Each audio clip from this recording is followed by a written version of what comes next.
Яңалыклар чыгарылыш үз эшен башлап җибәрде. Студияда Алина Хисматуллина, хәерле кич. Шәһәрдә билетсыз йөрүчеләрне ачыклау буенча рейдлар уза. Ни өчен автобуска керү белән түләргә кирәк, Гүзәл Габдуллина ачыклады. 7-нче комплекстагы ташландык урынны тәртипкә китерәчәкләр. Төзекләндерү эшләренең барышын Ләйсән Ханова күреп кайтты. Чаллы җырчылары Әлфия Авзалова исемендәге беренче халыкара фестивальгә әзерләнәләр. Анда катнашучыларның берсе белән Римма Әхмәтова танышты. Чаллыда куянар белән көрәш башланды. Ай дәвамында зур автобусларны контролерлар тикшерәчәк. Берничә көн дәвамында гына билетсыз йөрүчеләргә карата 50-дән артык беркетмә төзелгән. Куян булып йөрүчеләргә нинди җәза каралган, Гүзәл Габдуллина ачыклады. Можно ваш билетик? Оплачиваем. Пожалуйста, проезд осуществляется в течение одной остановки. Нигездә билетсыз дип саналучыларның күбесе транспортта барган өчен түләргә өлгермәгән. Алар микроавтобусларда чыкканда гына акча түләргә өйрәнгән. Әмма зур автобусларда икенче кагыйдәләр. Утыргач алам билетны. Ни өчен шулай? Потому что алай җайларак язылып куелган бит башка алырга билетны. Минем кызым проездной. Да, круга. Жайлымысың? Жайлы, Аллаға шөкер. Когда вот это заходим в плотиминде? Но когда свободный ишекләр бар, шуннан чыгып китәсең. Автобус салонында билет алырга җыелмаучылар да бар. Алар барлык пассажирларның 15%-ын тәшкил итә. Әлегә контролерлар кисәтү генә ясый. В последующем работа уже будет более проводиться ужесточенно, и контролеры будут выявлять безбилетных пассажиров в салоне автобуса, где в последующем при выявлении отсутствия билета он будет выводиться для выяснения обстоятельств, ну и в последующем составления административного штрафа. Пассажирларны чыкканда да тикшерәләр. Әгәр шул чакта билетлары булмый икән, беркетмә төзелә. Әлегә 50 шәһәрдәшебезне административ җаваплылыкка тартканнар. Бушлай йөргән өчен 300 сум штраф каралган. Билетны автобуска утырырга ук алырга кирәк дип кисәтә белгечләр. Чөнки юлда берәр хәл булса, автобус йөртүчене җаваплылыкка тартыр өчен билет бердән-бер документ булып тора. Гүзәл Габдуллина, Ленар Султанов, Яңалыклар. 7-нче комплекста Октябрьнең 60 еллыгы бульварын төзекләндерү эшләре башланды. Бирдә җәүлеләр юлы ясыйлар, сәхнә куялар. Җирле үзидарә 200 мең сум күләмендә шәһәр грантын тоткан. Хәйриячеләр дә үз өлешләрен керткән. Исегезгә төшерәме, бульварда 20 елдан артык бернинди ремонт эшләре дә алып барылмады. Урыннан хәбәрчебез Ләйсән Ханова. Илгиз Хисматуллин 7-21 йортында яши. Бульварда күптән тәртип урнаштырырга кирәк иде инде ди шәһәрдәш. Яңгырлы вакытта, кыш көннәрендә кар, пычрак, язын кызын пычрак, йөрүче кешеләргә бик җайсыз. 40 елдан артык вакыт үткәннән соң әлеге урынга икенче сулыш бирергә ниятлиләр. 1976 елларда бирдә һәр көнне диярлек бию кичәләре үткәрелгән, халык рәхәтләнеп ял итә торган булган. Хәзер исә биредә бик күп чүп. Территорияның комплекста яшәүче активистлар үзләре җыештыра. Балалар өчен мәйданчыклар да юк, хәтта тротуарда ярты юлда туктала. Ташландыгы, анда агачлар кирәкмәгән үсә, анда бомжлар җыелалар, анда теге мусор бөтенләй менә шунда ыргыталар. Җирле үзидарә рәисе сүзләренә караганда грант акчасына брусчаткадан тротуар ясалачак. Бульвар уртасын сәхнә бизәячәк. Сәхнәдә мероприятиеләр үткәрәбез. Әле җегетләрне табып, мәйтәм, миңа бик матур иттереп арка ясап куегыз әле. Ул аркаларның моторлар өчен матур үрмәгүлләр кирәк булачак дип әйтеп, кызларга задание бирдем, Аллага шөкер. Каршы килүче юк. Финанс мәсьәләләре хәл ителсә, алга таба бульварда яктырткычлар һәм видео күзәтү җайланмалары урнаштыру планлаштырыла. Эшләрнең беренче этабын 2 атна эчендә төгәлләргә тиешләр. Ләйсән Ханова, Сергей Вильданов, Яңалыклар.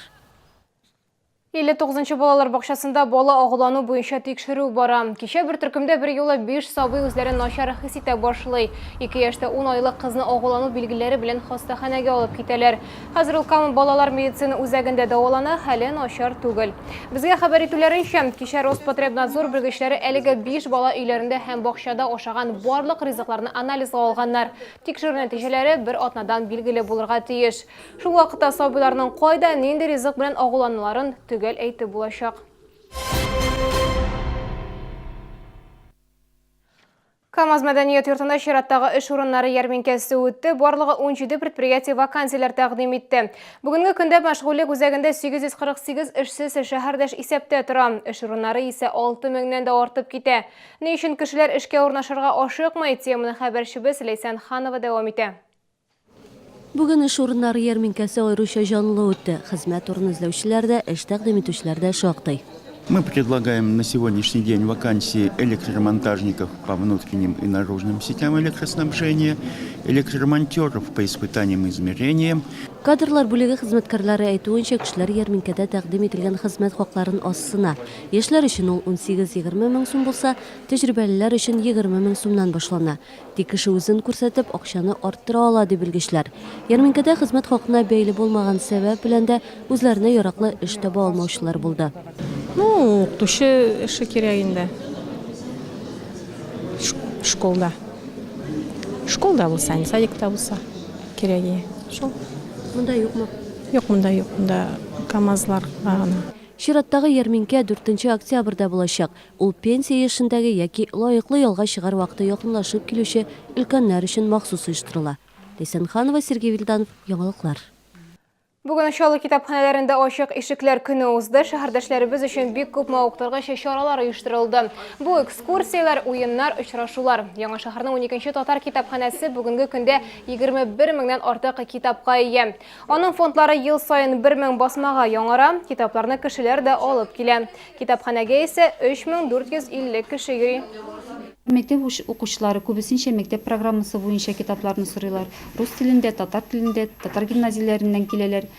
Өлкән яшьтәге китап укучыларыбыз бүген безнең Зифа Кадырова, Гөлсинә Галимуллина, Рәмзия Габделхакова кебек, Айгөл Әхмәтгалиева кебек язучыларның китапларын яратып укыйлар. Татарстанда Әлфия Авзалова исемендәге беренче халыкара фестиваль бәйге үтәчәк. Аның төп максаты талантлы яшьләрне үстерү. Бәйгедә БДБ һәм Ерак Көнчыгыш илләре, Россиянең төрле төбәкләреннән җырчылар, уку йортлары педагоглары һәм студентлары катнаша ала. Татар эстрада сәнгатенә нигез салучы Әлфия Авзалова үзе 17 телдә җырлаган. Халыкара проектка Чаллы җырчылары да әзерләнә. Аларның берсе турында алдагы сюжетта.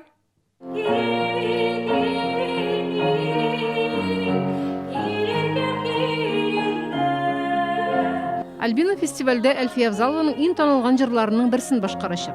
Концертмейстеры, иҗатташ дусты Анастасия. Әлфия апа баянга җырлаган «Килеркәм» җырын кызлар фортепианога салганнар. Бу да бер яңалык. Репетицияләре көн сайын.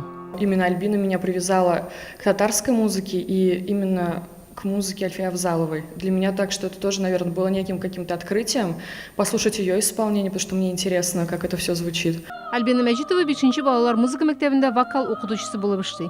Сәнгать колледжын тәмамлаган, хәзер КФУның музыка факультетында белем ала. Әлфия Авзалованы кичкенәдән тыңлап үстем ди. 2014 елда мәшһүр җырчы исемендәге Актаныш таңнары фестивалендә лауреат исеме алган. Аның репертуарында менә халык җырлары гына түгел, аның репертуарында тагында бар классик композиторларның җырлары. Миңа шул җырлар якын бик нык. Татар кызы буларак та ул татар җырлары барыбер якын булырга тиештер инде. Әлфия Авзалова исемендәге халыкара фестиваль бәйге октябрь ахырында Казанда үтәчәк.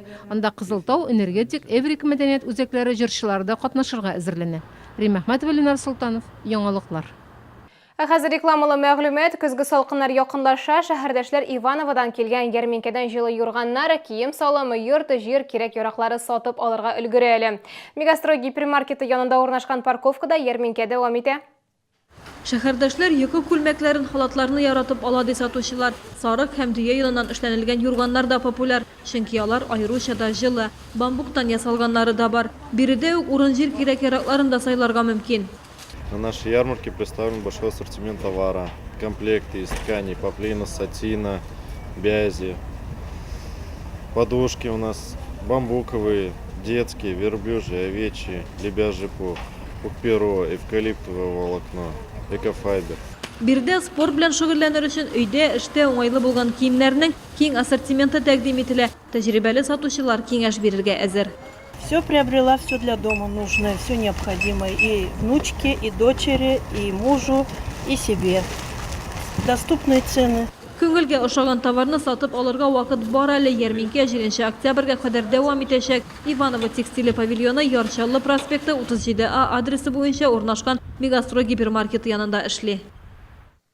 Бу сезгә ишкерәсе соңгы мәгълүматыбыз иде. Мин Алина Хисматуллина сезнең белән сау булашам. Игътибарыгыз өчен рәхмәт.